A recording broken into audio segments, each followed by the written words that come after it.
Hi there, welcome to Floating in Dreams. Today we're going to be ranking my brightly colored eyeshadow palettes.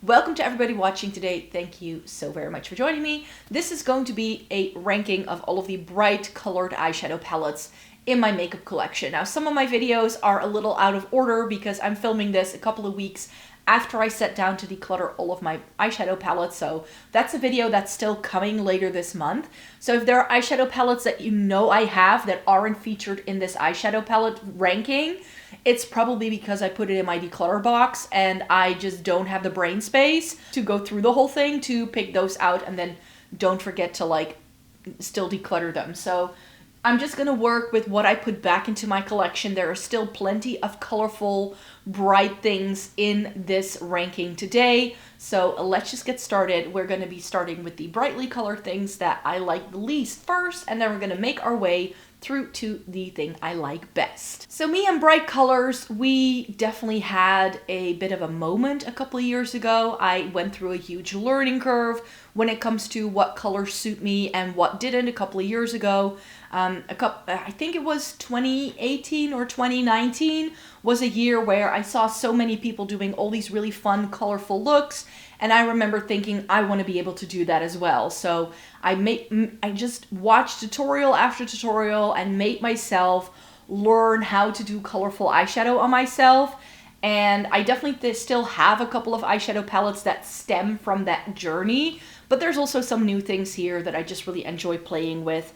Some of the newer things that I've tried was the Witch of the Wildflower by Dieverune. I never know how to say this. This is a beautiful palette. Let me preface by saying that these are all wonderful palettes. These palettes withstood a declutter, so these are still good, okay? I have to make choices when I do a ranking like this.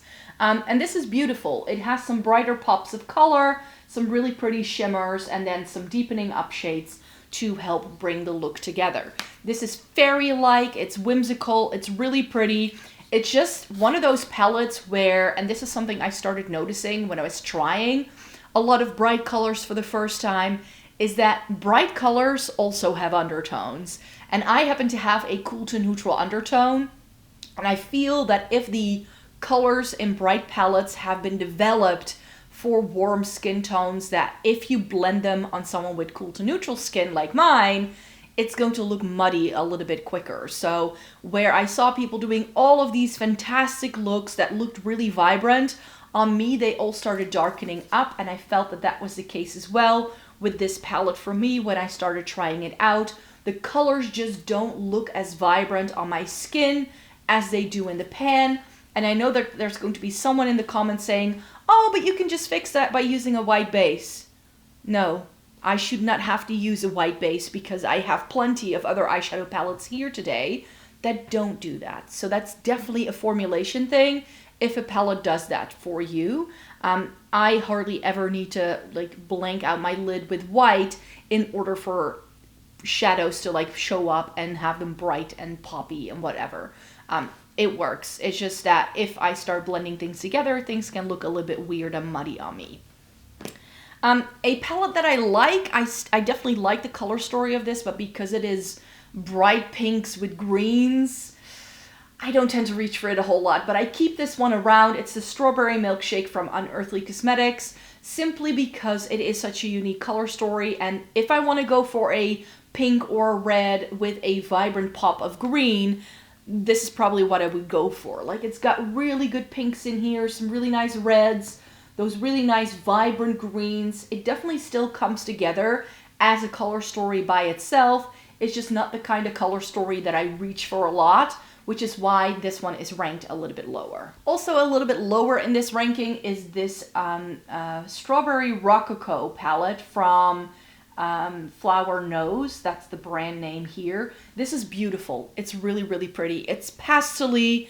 It has so many beautiful things in here. It's only 5 shades, and the one shimmer we get, we get 2 shimmers, and one of them is this really warm toned peach, which I feel doesn't go with the cool tones of the rest of the shades. So for me, there's a little bit of a disconnect between the different colors we get in here.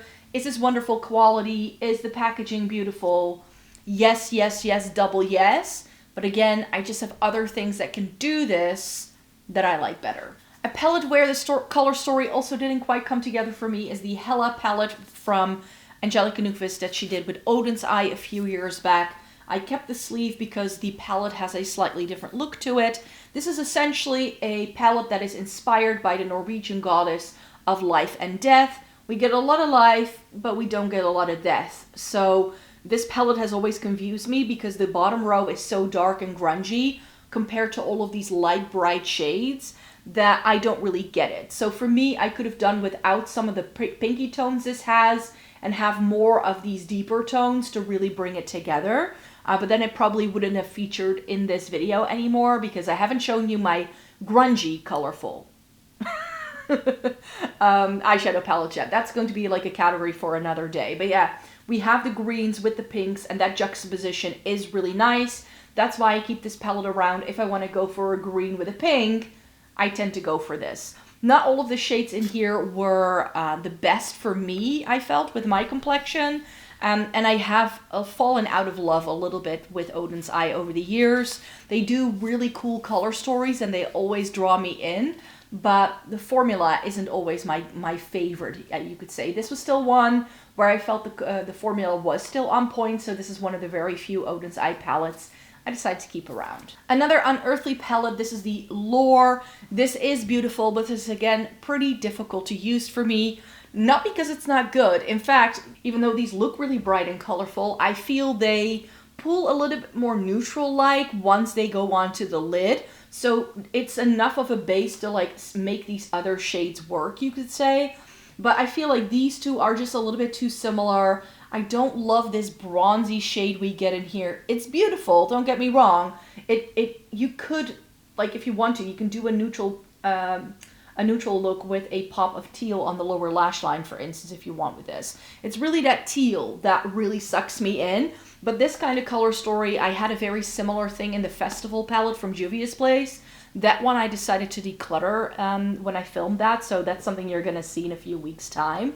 And I just felt the color stories were too similar, and this is a newer to me formula, and having something like this just makes a lot of sense for me because it's not super dark where it's going to be very grungy and murky. It's still bright enough for that, but it's also not primary colors, which is just not my preference. In this video, I've also decided to pop my pastel palettes in, and one of the pastel palettes I have is the Lens of Enchantment from Ensley Rain. This is a beautiful palette. I really, really enjoy this.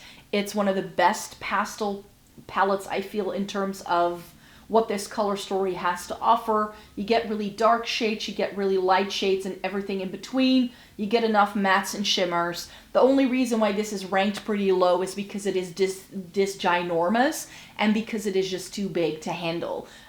It doesn't really fit onto my vanity. It's therefore difficult to use. So I'm not naturally inclined to reach for a palette this big very easily because it just has nowhere to sit when I'm doing my makeup. So that's a bit of a shame with a palette this big. If this would have been half the size, I would have been just as happy. Another Ensley Rain palette then, this is the Cosmic Dreamer. This wasn't picked out by me, but it was sent to me in PR by Monolith.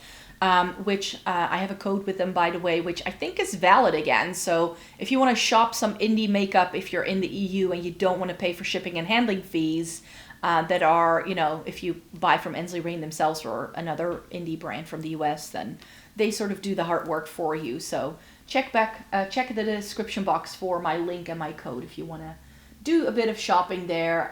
This is beautiful. This wasn't my pick because I didn't really clock this color story as something that could work for me, and I don't love the packaging. I just think it looks a little cheap. This is as big in terms of how many pans you get as the Lens of Enchantment, but it's definitely a little bit smaller. Like, it's not, like, it has this entire bit that you don't have, which I like a little bit better, so this one's easier to manage. And it has a really beautiful color story that I just didn't... It's one of those palettes that works best when you start using it.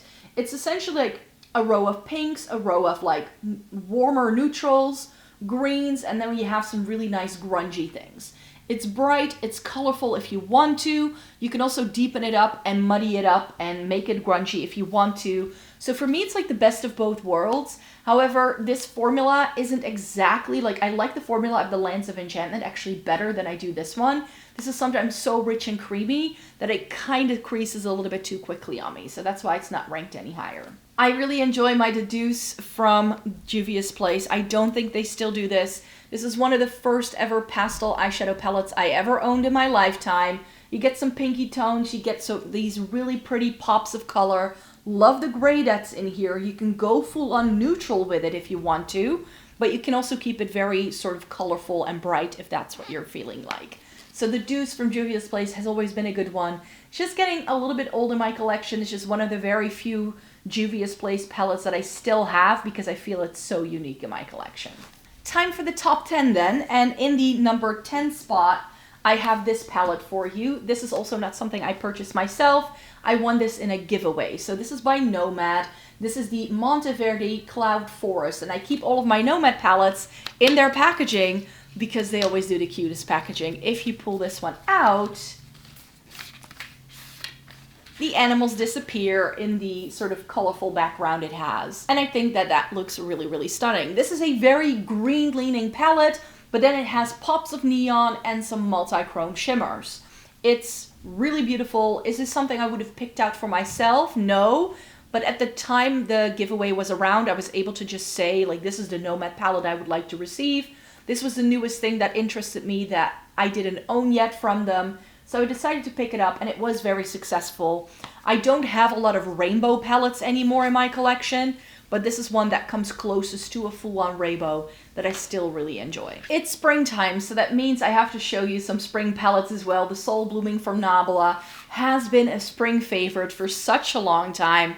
No longer available, but yes, the colors that are on the cover are the colors you get inside the palette. This is so beautiful. It's more like warm tone neutrals, but it's kind of peachy, and it has those lavender periwinkle kind of shades.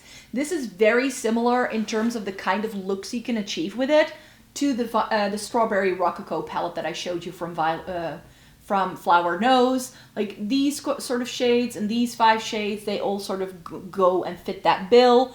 Really beautiful, really easy to work with. I've loved this palette for years.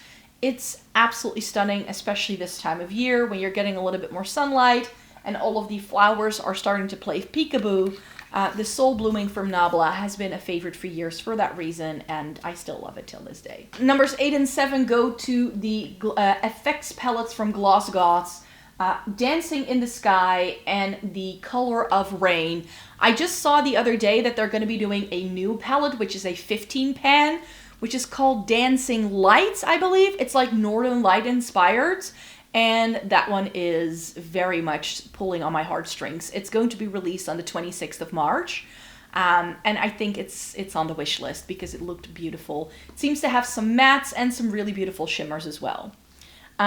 The Color of Rain is the more blue tone leaning palette. It's got a black so that you can deepen things up and manipulate the shifts. The only thing I don't reach for is the pink, but it is really wonderful, bright and colorful. The reason why these aren't ranked any higher is because they're all shimmer palettes. They're effects palettes. These are meant to be used as toppers.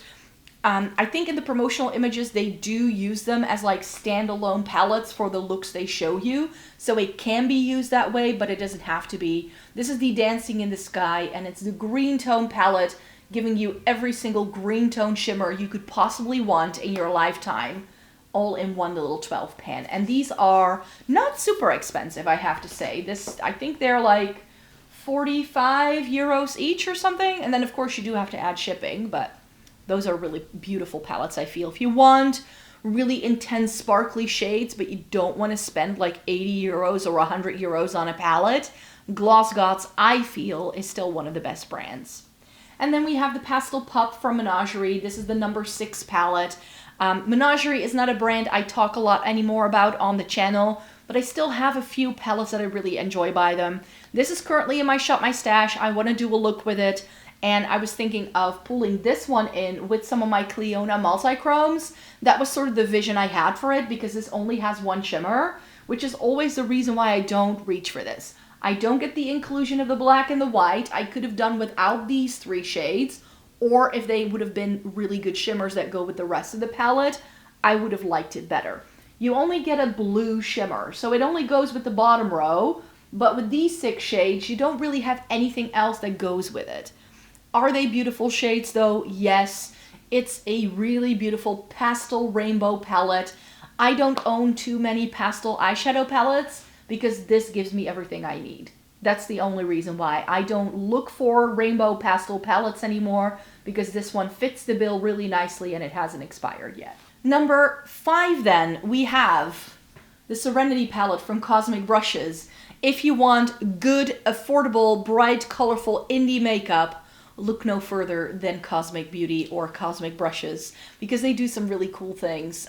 This is the Serenity palette that made them famous. It's got blues, greens, and purples with some really pretty shimmers in.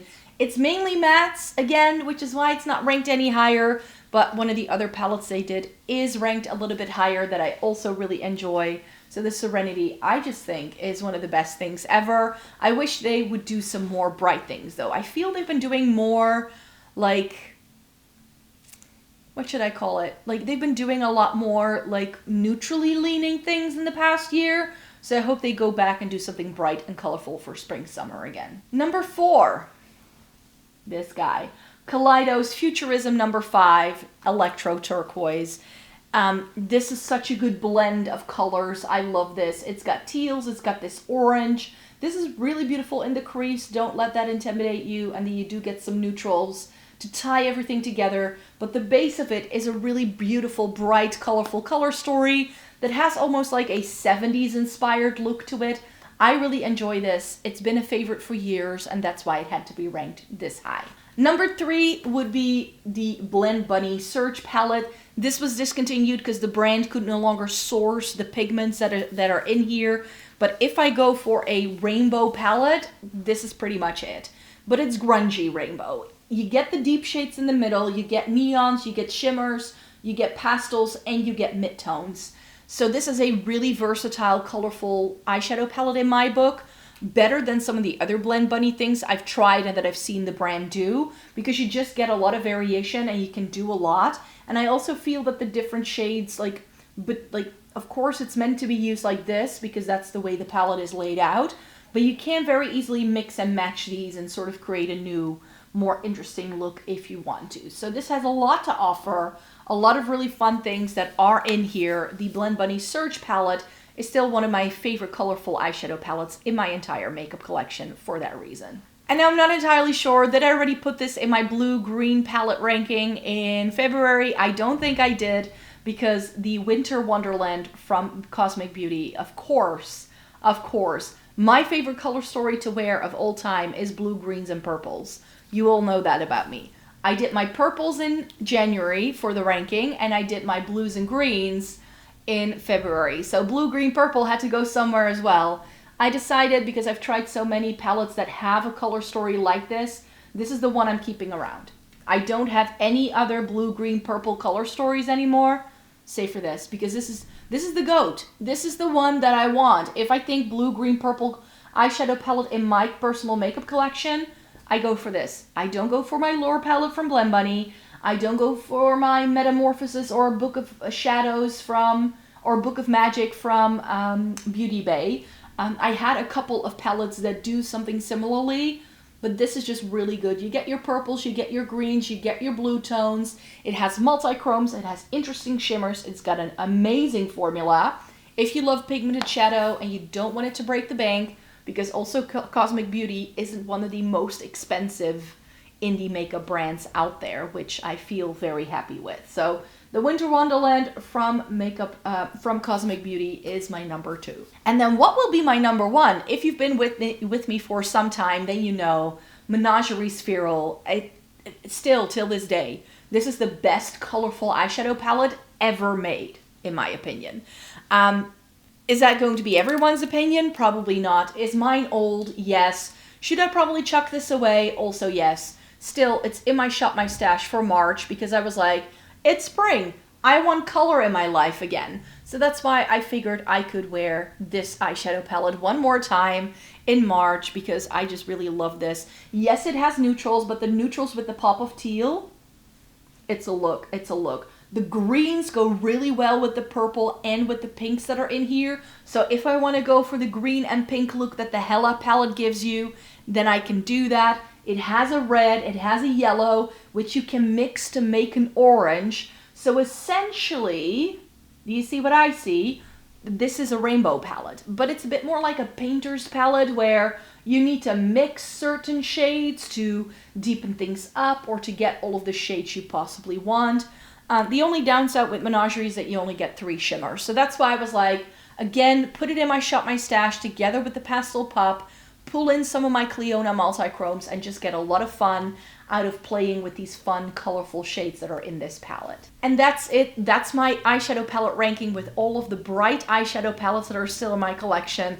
I want to do a ranking video with the different color stories in my makeup collection every single month until the end of the year. So I'm still gonna do grungy things. I still need to do like cool tone things. I need to do warm tone things. I need to do rosy tone things. Like there's so many categories I still have coming. So stay tuned, because even though I think I did cut my eyeshadow palette collection in half at the end of February, I do think I still have plenty of eyeshadow palettes left to create content with for you guys. So if you'd like to stay tuned for more, and then I hope to see you very, very soon with a new video. Thank you so very much for watching me. Subscribe, and I hope to see you in my next one.